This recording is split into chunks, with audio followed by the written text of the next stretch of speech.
Hello. Morning. So much to talk about.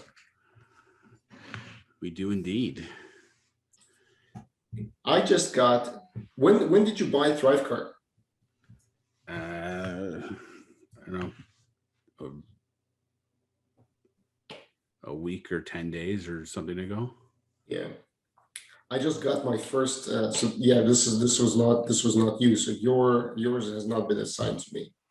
It was Getting communication the from me? date. Huh? Might be 2 weeks ago now. Let me see. So I just cleared my first affiliate check from somebody who bought Thrivecart through my affiliate link on the 4th of April. So there's a hold for 30 days, like 30-day money back guarantee. Yeah. And now that hold has been finally cleared. Let me see. Can you check with them? I just want to make sure that this is not, if this is you, because of, Yeah, I'll check with them. yeah, we'll go halvesies on this and then celebrate the champagne. Yeah, I bought it on April 10th. April 10th? Yeah. Fuck me. That's a month ago. Oh, I guess it is a month ago. Okay, so that's not me? Yeah, it is you. Oh, it is me. Okay. April 10th. So you're a proud owner of, let's see. Do they have a on the one invoice hand, number or anything on there? Huh? Do they give you an invoice number or any kind of reference? No, it's just you don't own that customer. It's on the one hand side, it's a shame because it means that everyone else did not buy through my affiliate links. But at the same time, it's so you're a proud owner of 390 divided in half. Oh, nice. It's better than a kick in the nuts, that's for sure. Yeah, well, I'll wait 30 days to pay you. That's fine. How do you want me to transfer it to you? I don't know, you just do an e-transfer or something. Which email? You've got plenty.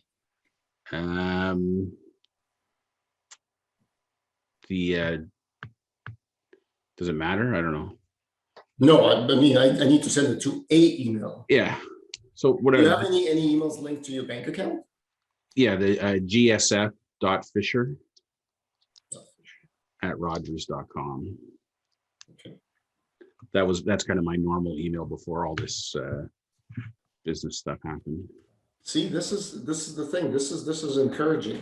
I mean, if you can convert people to sign up to this, like 345 US. Yeah, that's pretty good. It's fucking amazing. I understand why people do affiliate marketing. Yeah. Well, so that's good. I'm relieved that they finally remedied that, because I was worried that I really messed it up and was going to screw you out of your share. No, that's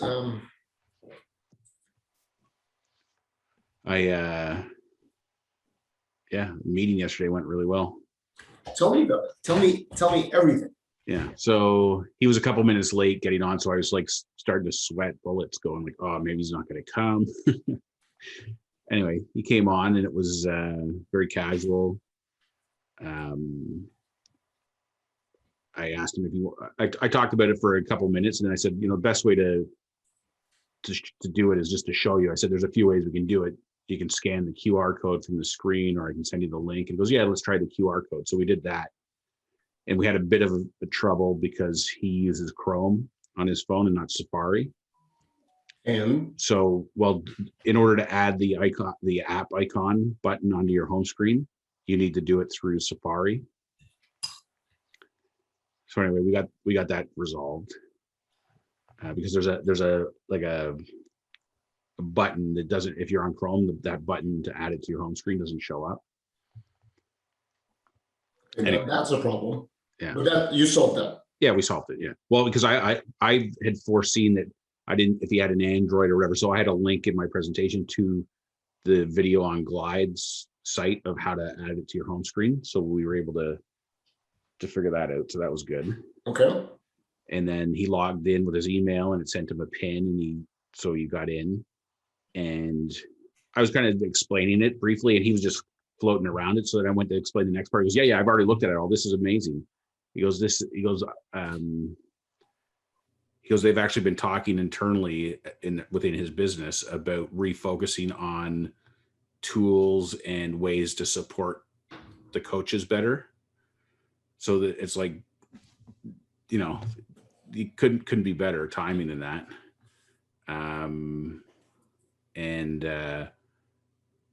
Anyway, he said he wanted to play with it and stuff. And I said, well, really the next step is to do a beta test with I'm thinking with all your current students. And he said, yeah, that makes sense to him as a next step, but he wants to take it away and talk to it, like show it to his team and talk about it and think of business cases. And so I chimed in. I said, yeah, okay, well, I have lots of ideas already. Like one is, that I see this app as a companion to coaches to help them in their coaching practice. But that's only one version of what this could be. I see another broader version, which is like a thinned out, like it doesn't have the coaching kind of content, but it still has the affirmations and motivational educational aspects of it that could be for a broader audience. So that you could have a version that goes to the public versus just coaches. And then I said, the other element of this that I'm really keen on is something I got from when I read Rich Dad, Poor Dad, which was how do you create a perpetual stream of income?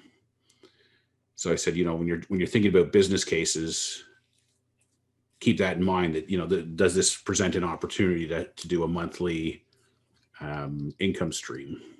So a monthly subscription. I said, you can also think about it like, do you embed this as part of your value proposition in your courses and so on, either as an indefinite value or as a 3 month, 6 month, 12 months free. There's lots of ways to think about it. And then I said, I've also taken the liberty. I already created a web page for if we want to launch the beta test today, I'm ready to go. Like I've got a page, we can do it. So he goes, okay, send me the link to that. We'll look at that too. And I said, yeah, there's a video on it and whatever. But I fixed the video, the border that you suggested. Yep. The reason I had that thick border is because I'd made the corners of the video tile rounded corners. You jump on all of the new stuff that Camtasia offers. But no, this wasn't in Camtasia. This was in Kajabi. But what happens when you do rounded corners, it was giving like a little gray outline of just the four corners. So that's why I used the background to hide that. So I went back to square corners and just a thin outline, and it was fun. I think the square corners work nicely because you have like square blocks. Yeah. And it fit. So, and I also found a much better music track from Pixabay or whatever it's called. That's not like, that site is amazing. How do they make money? Because they don't even have a paid. No, they do. Every time you go anywhere, it links you back to Shutterstock, for premium. So advertising. Okay. Advertising. But what you'll find for images, for example, it's thin. It's got some very interesting images that you will not find on Unsplash, but yeah, it's thin. Like but the music was incredible. Music stuff. That's where I got my idea for. If I had people in a meditation class, yeah, I could take beautiful images from Unsplash or Pixabay, yeah, nice track from that stuff, and text from PLR because they have so many meditation affirmations. Yeah. You just send it to people, and it's just like you get an email, you listen to the track, and then chill. Yeah. It's fucking free. Yeah. And if you have the brainwave band on, you see your spikes. Oh, we'll talk about that in a second. Yeah. Anyway, it was so anyway, he loved every part of it, basically. Was it genuine or was it the professional coaching loved it? No. I think it was genuine. Like he because I said, one of the things that resonated with me in terms of what you've been coaching us on is the whole notion of leverage. And I said, look, my intent with the way I've set this up is to allow for maximum leverage from your perspective. Like literally, you don't have to do anything except say go, and this happens. So he goes, well, I really appreciate all the, it's obvious that I put a lot of time and effort into doing this. He also said, he goes, it seems like you enjoy doing this, like curating the content. and stuff, because I talked about how he has great content. He's like a content machine. And I said, when Yep. I first started listening, like taking the first boot camp weekend, it's like every 5 seconds I'm going, oh my God, that's an amazing quote. That's an amazing quote. That's an amazing quote. And I said, the only drawback to your content is when you go to listen to something, it's like an hour or 2 hours long and it's hard to consume. So he loved the way I'd cut it down, and like it was exact. Like I just got the feeling like they'd been talking about figuring out some way to help support coaches. And this was, and here's another thing that came up yesterday was one of the guys on our class. He posted in the Facebook group that he just had 2 conversations with 2 different clients, and he was about to create his proposals to them. And he goes, I need to go back and find that material about the 5 questions to create a proposal. And so I'd replied to him in the chat, and I said, oh, it's in the coaching conversation with Rob from 2 weeks ago. But I said to Jamie, I go, like, if you need the 5 questions, you just go here to models, 5 questions, and there's the 14-minute clip specific to that model. Like, that's the brilliance of the thing. So he's totally on board with the concept of the whole thing. He did ask questions about push notifications and things because he got some ideas for other applications for it. So I got to do some research. Yes, you can. Not so much on iOS. iOS is slow to pick up progressive web apps. You can do push notifications on Android. Yeah, so I got to figure some of that stuff out. I mean, the like my premise of this app though is that it's, and this is where I think a lot of people get it wrong, is they try to recreate stuff that already exists. So for an example, like, you know, somebody might say, oh, can we build a chat functionality in here? Why would you want to create another chat app? Right. Yeah. Anyway, I just got to figure out some more of the stuff that it can do.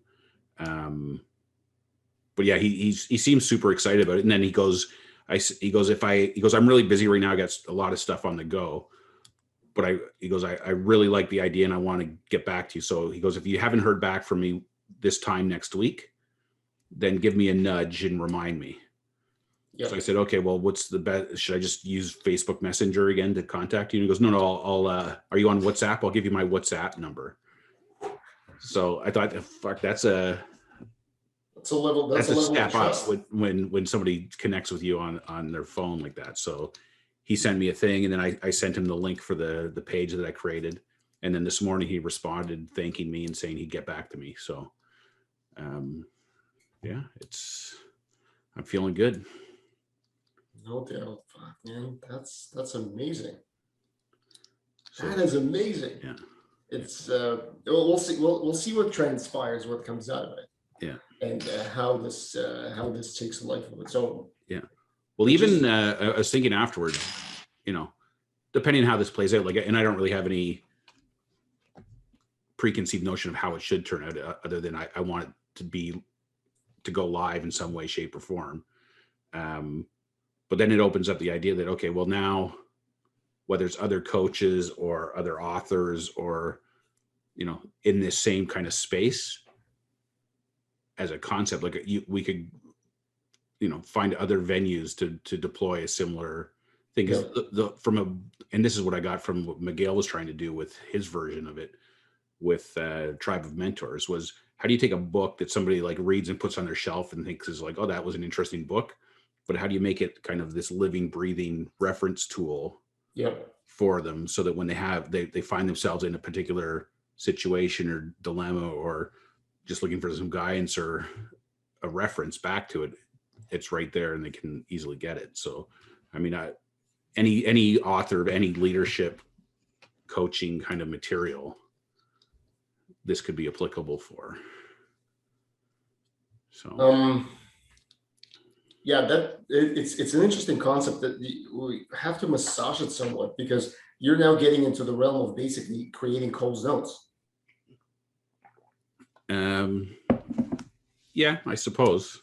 It's just because you're thinking more of a. But it's Cole. Like when I think of Cole's notes, though, I just think of a summary of stuff. I don't think of things packaged up in terms of quotes and affirmations and a combination of audio and visual and video. Like there's a multimedia aspect to the whole thing too, right?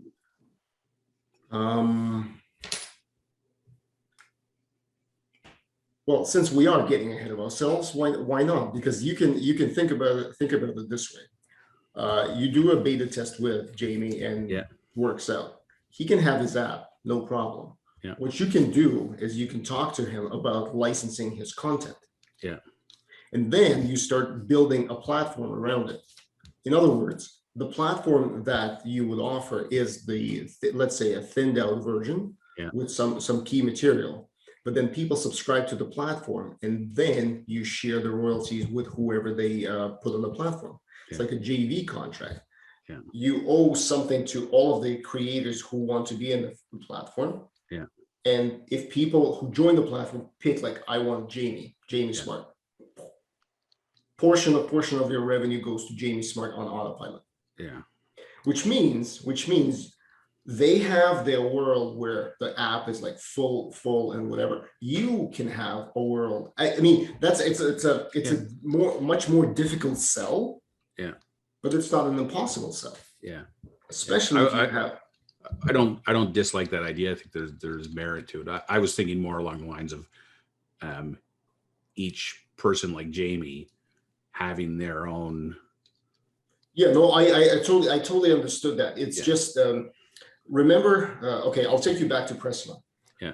Unless you can create this as a product which has very specific boundaries, then you're catering to the needs of each individual creator. And those are people, some of those people might have big personalities and ambitions that go beyond. So in other words, you're becoming a custom developer, and that's I see it as a totally scalable shell, and it's all you're doing is adding specific content for each. Yeah, if that model works, where it's a one shell, which is you basically replace images and content, that's perfect.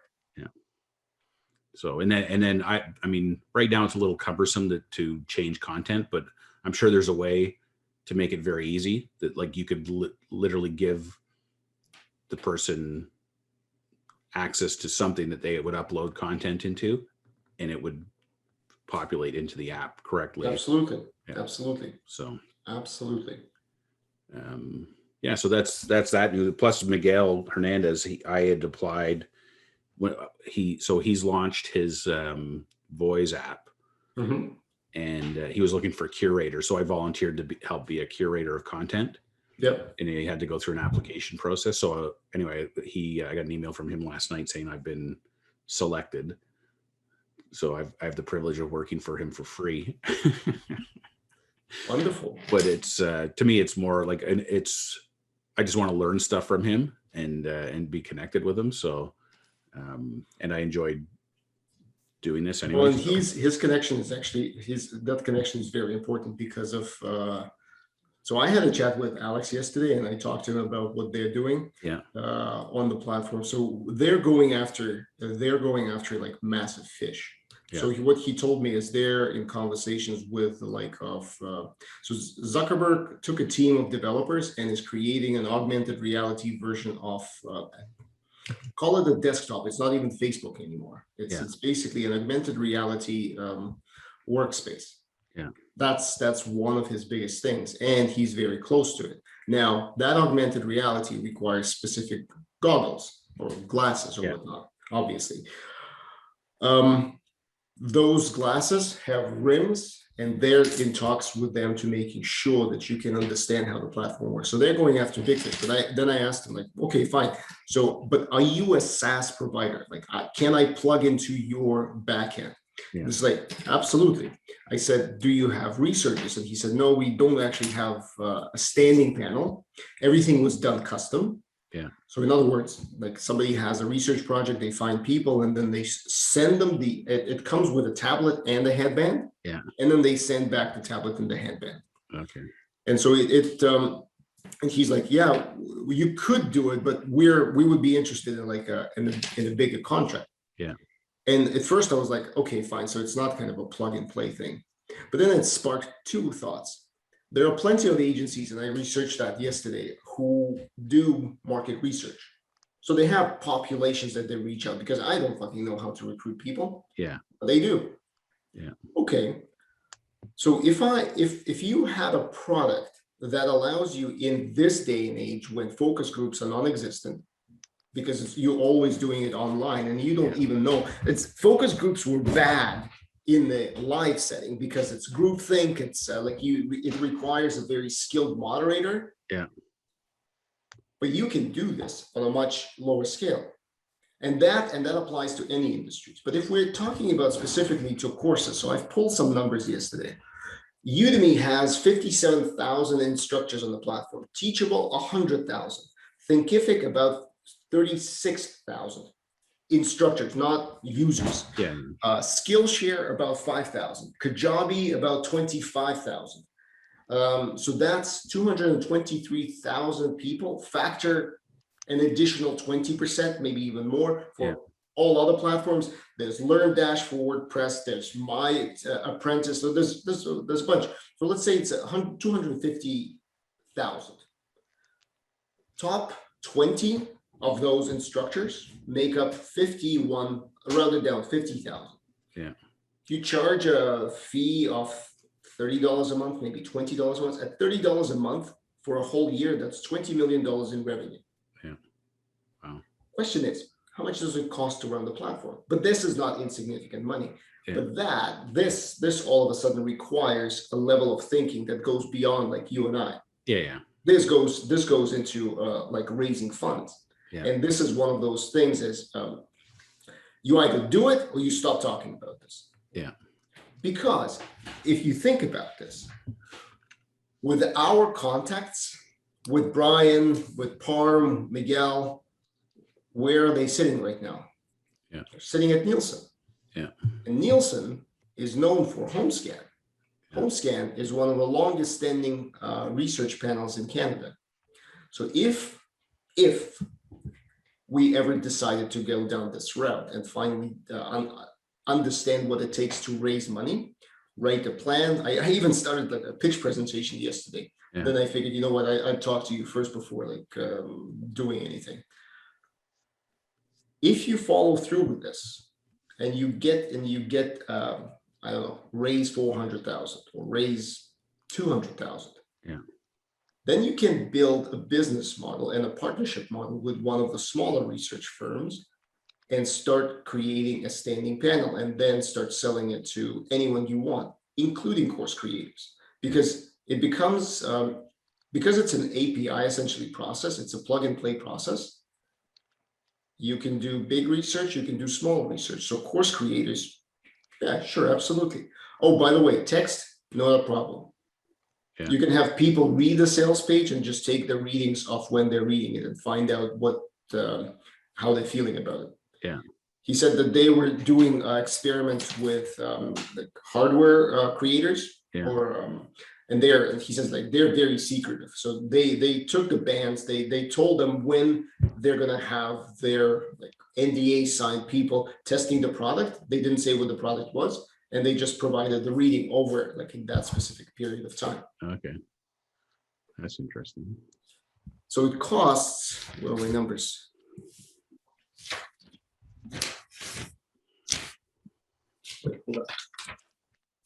My numbers. Oh, right, it's here. Yeah, so it's an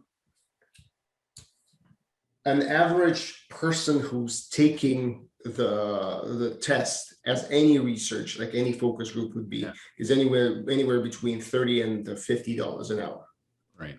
That's a standard rate. So it's nothing out of the ordinary.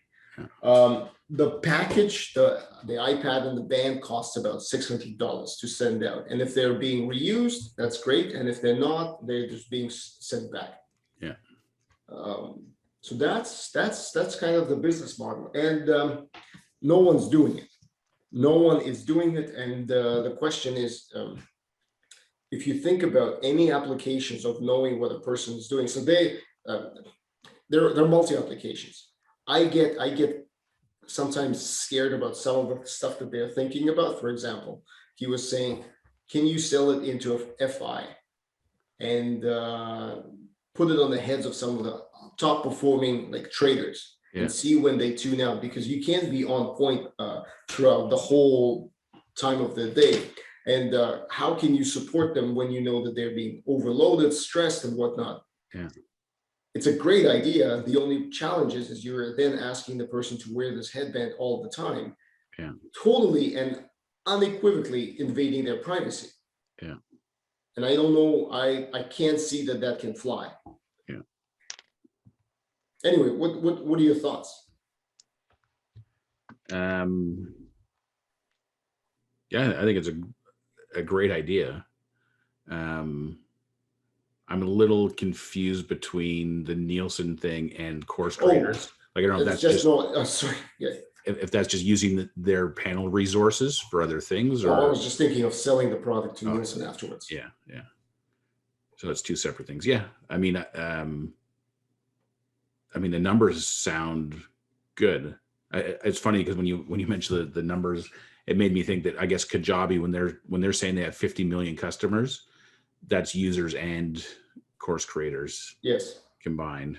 yes. It's people who are visiting their platform, not Yeah. creating content on the Yeah. platform. Yeah, but still a big market, and 250,000, yeah, absolutely. the cost scares me a little bit. Well, that's the thing that needs to be figured out, because it has to be acceptable. Yeah. Sorry, it has to be palatable enough for this to run. And this is kind of where my head went is, what if you had a panel? What if you had what? What if you had a panel? Yeah. And not just send it out to random people, but send it out and let people keep it and then track, and then they can take the tests. Yeah. That's kind of where I thought you were going. Like when I interviewed with Numerator, I don't know if you've heard of Numerator. Yeah. But they're like home scan, but they have they do a lot of surveys as well. Yeah. To supplement, and they don't use POS data. Like, it's all home scan style data across it's omni-channel. Yeah. Plus surveys. But like, you could you, because I know they've been building up their panel in Canada. I interviewed with them, like, I don't know, a year ago, and they were kind of just starting to grow. But if you were able to latch on, like, there's like those people, they're still people. Like, it's sort of, could you team up with them and use that, like, use their repurpose their panel for other, I know. Yeah. other things. I immediately went the same, like, my thinking is exactly like yours, but I was thinking of Drop, who I interviewed with. Yeah. Yeah. So they're a rewards app, but they find that a big chunk of their business is coming now from them putting questionnaires on their platform. Yeah. So they have a user base, but in this particular case, you don't just offer points, you actually offer money to people to do this. Yeah. So it's yeah, and it's literally like it's no brainer. Like, the person doesn't have to think about what they're doing. No. They just you need to block an hour of time to watch this content with this band on your head. Yep. And send us back the readout. Yeah, well, you don't even have to send anything. It's I guess it just uploads, or the dynamically connects, and the results are taken. Yeah. So it's, that's, unless they're putting the band on their dog or something, that's great. Yeah. And I asked him, like, the core product, like, the APIs there. Yes, he says, well, yeah.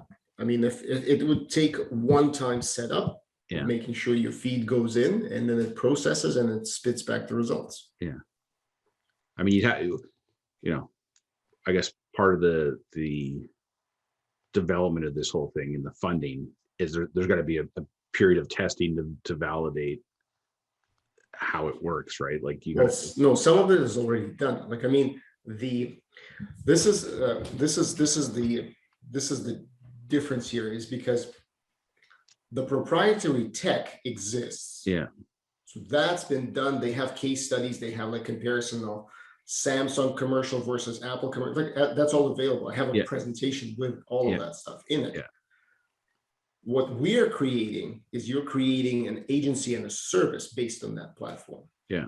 And that is the one thing that I would love to run through anyone who's doing investments is, how would they, like, would you get funding Yeah. if the core technology is not yours, but you're licensing it? Yeah. I don't know. Yeah. The business model is multifaceted. Yeah. Yeah. I wouldn't even know where to start, but I mean, I got, I'm not very knowledgeable on the whole world of funding and stuff, but like, I got to imagine that stupider ideas have been funded. Well, somebody paid millions of dollars for an app that sends out yo. Remember that? No. No, millions of dollars have been paid for an app that does one thing and only one thing, that sends yo. Yeah. I don't know how that works. So the point being,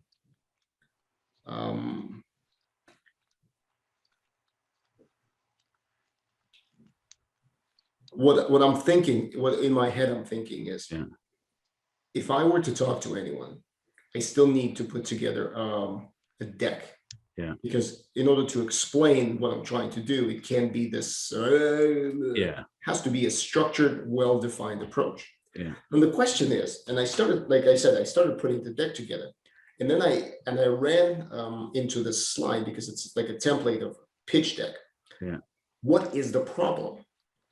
Yeah. And I began thinking through this question, and I discovered that the problem is, it's anything. It can be a product launch. It can be a course evaluation. It can be this, that, and the other. Yeah. Because you're essentially exposing people to any type of content or product. Yeah. And you're not asking them anything. They're just responding with their brainwaves. Yeah.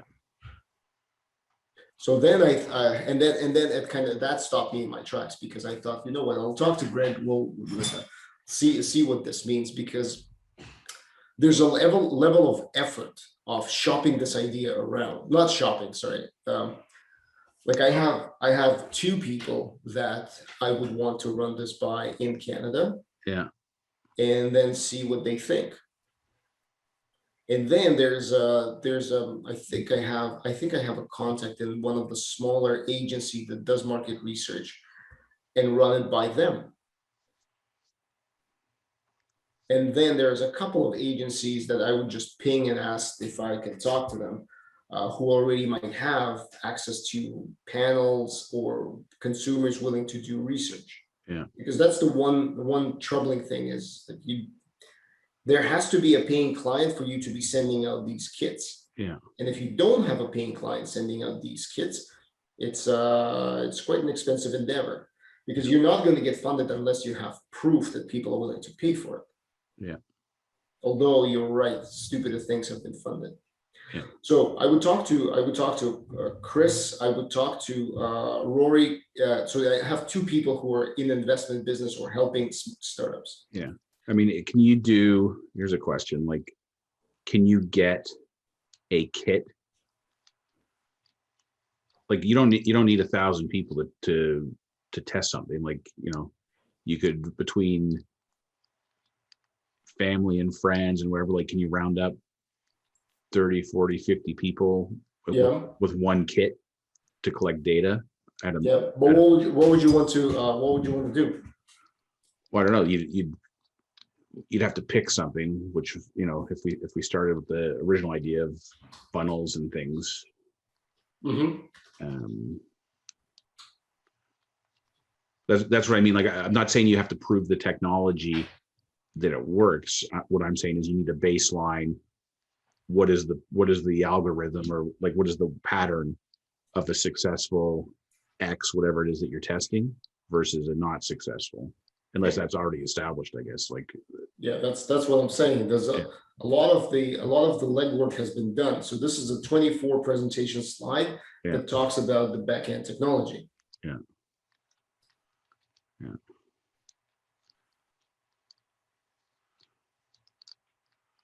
This is how it works.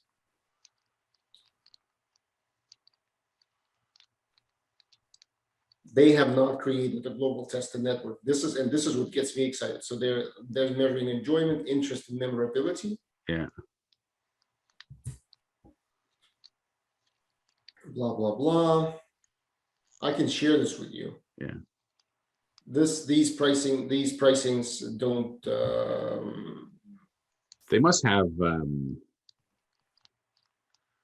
I guess they would have some kind of knowledge too around, because I got to imagine you can't, a successful product, like you can't be sustained in one like wave pattern for a 2-hour movie as an example. Like you want some kind of modulation of you can't, yeah. emotion. See, this is what they're showing. This is enjoyment and interest in how it performs in a different movie. So Yeah. this is what, 4 or 5 minutes of content. Yeah.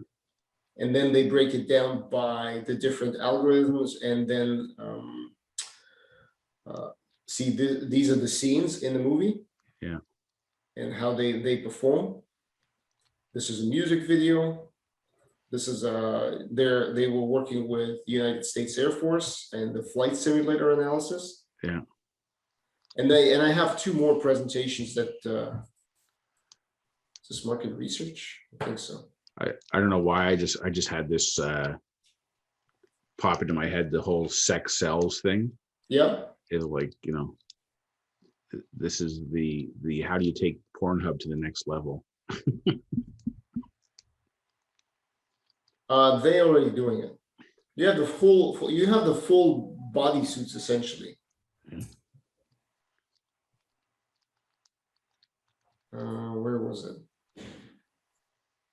Yeah, so they divide the audience and they see how they're moving through specific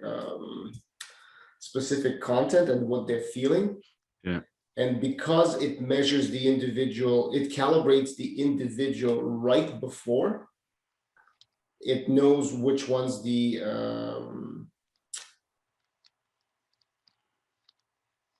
it predicts future recall. It's like, how much will you remember? Right. So I mean, we can go through this. And they're comparing, one of the parts of the presentation is, why is this better than thing that reads your face? Yeah. Why is this better than some of the other things that happen in there? Is because anyway,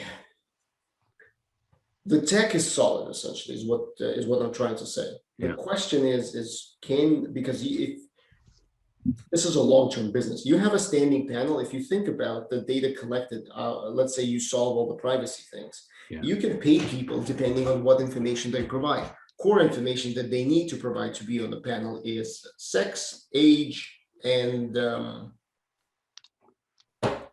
don't know, something like that is already enough. But then let's say you allow them to check boxes, like they can provide information whether they're a smoker, whether they drive a vehicle, what kind of vehicle. Yeah. And every one of those boxes that they decide to check themselves and fill in the information, Yeah. increases their payout every time they do a test. Yeah. Level of education. Yeah, level of education. Interests. You put your level of education in, Yeah. you're earning 1% more. Yeah. So you could create that. You could create that, but the only way to create that is if, and this is what I don't know, because I hear like you read stories where people get funded based on the idea. Yeah. But I mean I can get a consultation on this. Yeah.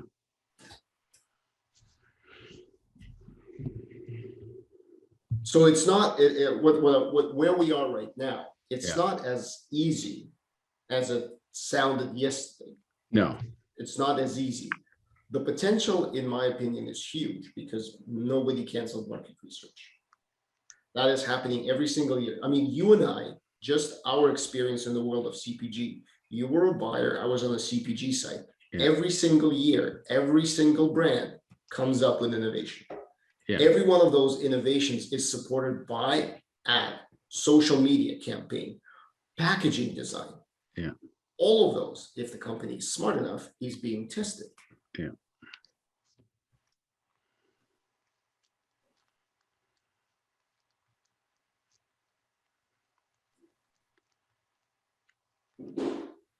Yeah, I mean, it's in that industry, it's stuff that's already happening.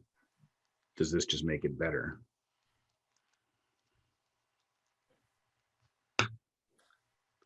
Yeah.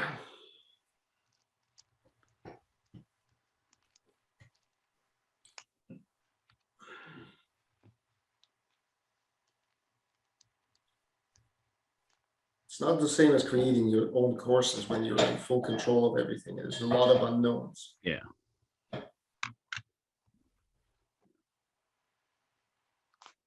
don't know why, but I'm thinking, so one of the things that used to drive me crazy with Weston's bakeries. So I ran the bakery for NGR stores, and Weston's, they actually sold the rights to service the stores. So the guys that would deliver the bread, they would buy a route.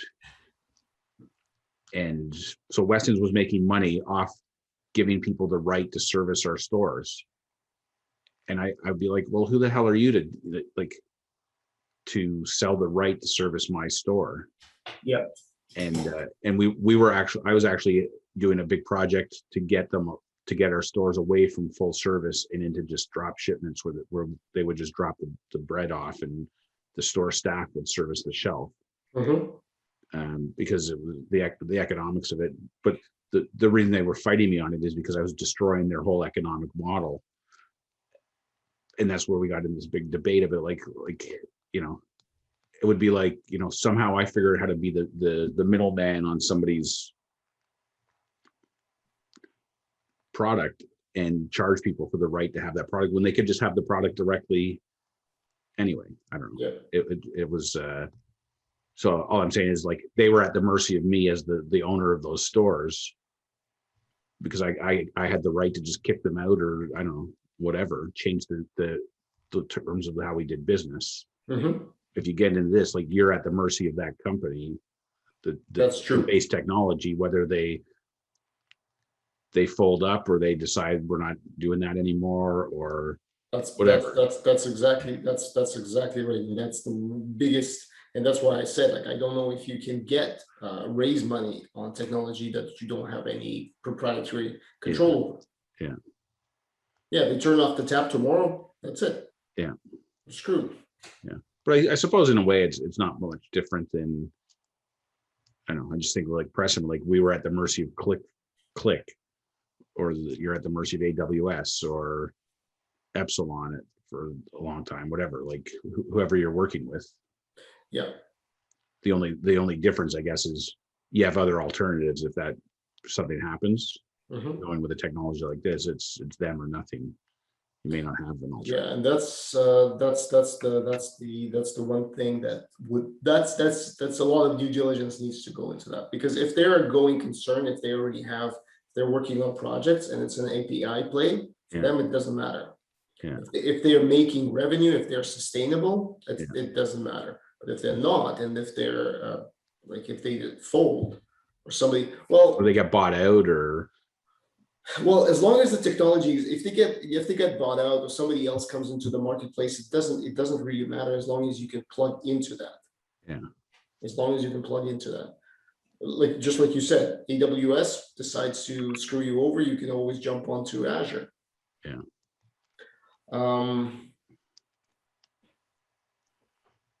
Yeah, it's a big, that's the big if. That's the big if. But the reason I started talking about this is because you mentioned Miguel, and Miguel is either knows or is friends with the person who started up Thinkific in Vancouver. Yeah. And I was just thinking, this, if you created an audience, one of the avenues of selling it is creating it as a feature of a course platform. Yeah. And as a course creator, why wouldn't you want to test your course to see what is the retention rate? Yeah. Maybe you see that after 7 minutes of your course, like, retention span wanes. Yeah. You create your lessons to 5 minutes. Like, it's a powerful way of understanding how people consume your content, and you are making content your business. Yeah. Yeah. That's a good angle, whether it's Thinkific or Kajabi or. Yeah. Well, any one of them. I don't think an exclusive, unless they ask for exclusivity, but exclusivity costs more. It's essentially that. Yeah. The question then is, where do you start? Because if you do dabble in this, there are two schools of thought. One, you start small because then you don't fail as hard. Yeah. Two, you start big because that's a more appealing thing for people who want to fund you. And this is why I was saying that when I got to that problem, you can frame the problem as a course creator problem. Yeah. And then you have a market of about 250,000 course creators, give or take. Yeah. And let's say 20% of them, that's 80.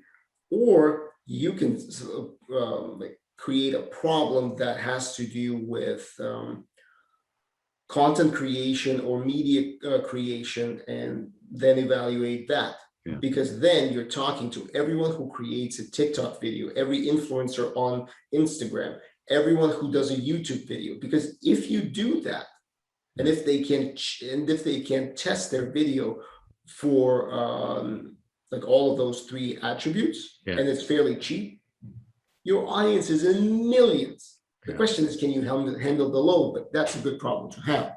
Yeah. And that's why I stopped at the problem. Yeah. But you were asking a very, very good question, which I don't have an answer for. Is all of these conversations and thoughts are great. Yeah. But the question is, what do you do with the tech? How do you protect your ability to deliver? Yeah. Yeah. I don't know, when you were talking there, I don't know why I started thinking about like political campaigns. Oh yeah, that's big time. Well, how do you test platforms and messaging and all kinds of things? Yeah, the one it's a natural field. The question is do you want to end up like Cambridge Analytica, which was basically crucified and destroyed over privacy violations? Well, this is but think about a different one. Yeah. Political campaigns aside, what if you could do, there are multiple applications. Yeah. Say you go back to, that many universities are now going online. Yeah. Coursera does courses from a specific universities. Why wouldn't you create the most engaging content? I mean, because then Alex and I were talking about the fact that not only can you measure it, you can create responsive content. So let's say you're seeing like the person sitting through a heavy stats course. Let's get a university level stats course. Yeah. You see that in their brainwaves are showing that they're not responding, or their attention is, so they're confused. Yeah. And they can measure confusion. Yeah. Well, then you next segment either is not building on the previous one, but recaps the first one. Yeah. Yeah. Or so you're talking about real time AI delivery of content to re-engage. Yeah. That's custom to the. And it's not a fantasy, because he shared with me an article that's pasted on Amazon's blog that talks about the founder of this company and their ability to create custom music. Yeah. So it's a certain pattern of soundtracks which adapts to how you're listening to it. So your music is, one, constantly enjoyable, and two, caters to your state of mind. Yeah. I just want to search something up for a second. Go.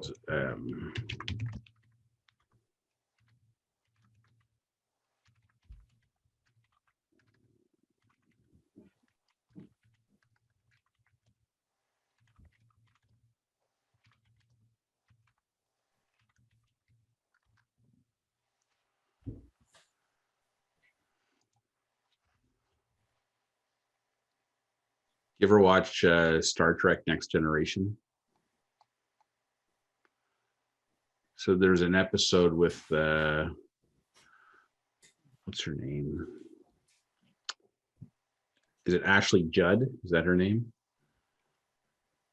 Anyway, there was an episode where these aliens, they distributed this headset that had these things that pointed to their eyes, and it was a game where they were inserting these things, but it was basically a mind control, because it basically was like a drug, right? So every time it Yep. detected that your brain level was dropping, it would give you more of whatever it was that was stimulating you, to the point where everyone was so mesmerized by this game that they basically became zombies and they could come and take over the ship. That's pretty much it. Yeah. That's pretty much it.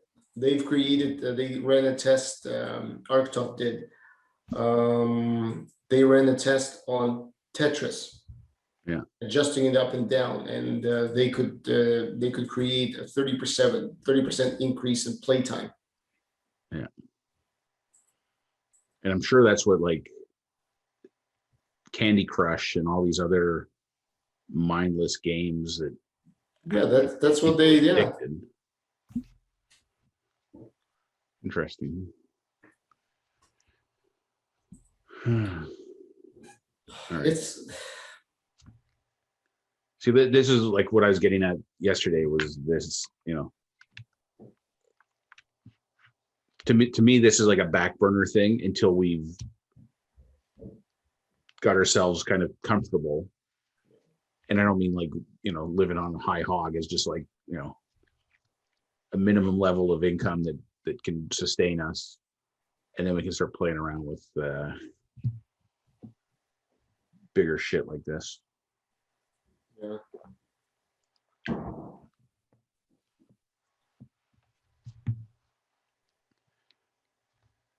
Anyway, that's what do you want to do with this episode? Like we It's fun. it's fine. Right. Yeah. It's not as trivial. I thought that you could just so no one can just go in and plug into that platform in order to do this. Yeah. All right. I've got to do my Thursday thought, even though it's Friday, because I was so preoccupied with my meeting yesterday. I totally forgot about it. See how many comments you get, negative comments you get about not being on the air. Yeah, I'm sure no one will notice. All right. It's great, man. Well, we'll see what happens next week. See what happens next week. All right. Have a good day. Excellent. Bye. Okay. Bye-bye.